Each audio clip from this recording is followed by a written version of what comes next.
In all my long years of service, it was overseeing the establishment of Astraeus Labs that stands out as the most definitive era of my career.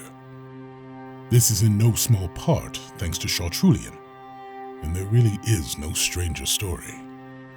The day I was tasked with locating him was the same day King Starbringer denounced the Jardeho Order, following a disagreement.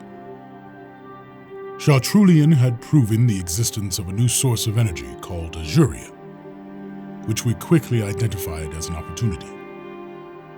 I followed a tip from an informant that led me to the desert city of Idrica, where Chartrulean was living in exile.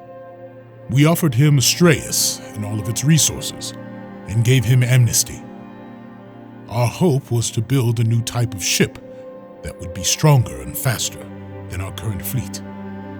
The Rao could engineer many ships very quickly, and could do so in space. Even though our ships were technologically superior, we knew it would only be a matter of time before they would break through our defenses. We were desperate. Chartrulean's expertise was mostly the result of independent study, which contradicted what we would have had required of a normal engineer working at his level. Our first series of setbacks originated from his inexperience. He showed a base understanding of engineering language, but much of it was, for lack of better words, antique. There was no questioning his talents, especially with the metaphysical, but we had a hard time translating his theories to hard science. He was simply on another level. Chartrulean also had several unusual methods of working.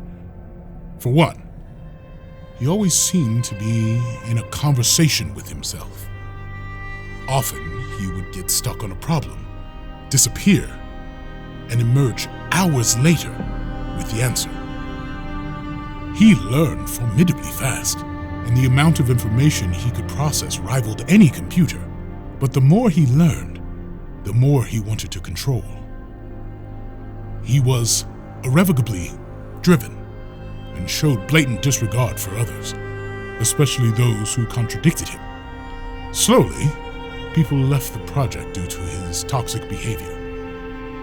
And for a while, we didn't seem to be making any progress.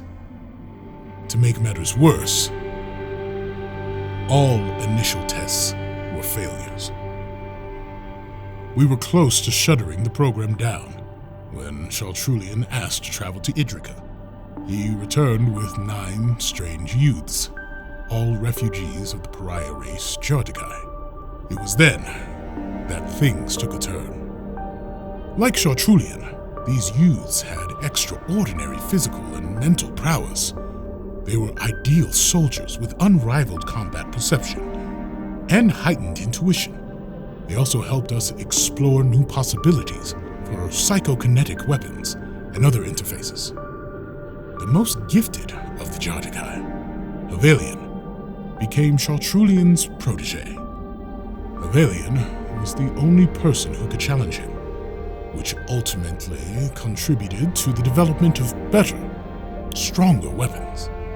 It was through Chartrulean's camaraderie with Havelian, and I'd like to think, somewhat myself, that he learned how to work with others and be forgiving of our faults. He learned to trust us and even recognize his own areas of weakness. Other great minds eventually returned, and the program stabilized. The Azuria project ultimately succeeded. The 9 were born, and the rest is history. But the Paladins suffered greatly under the rigors of testing.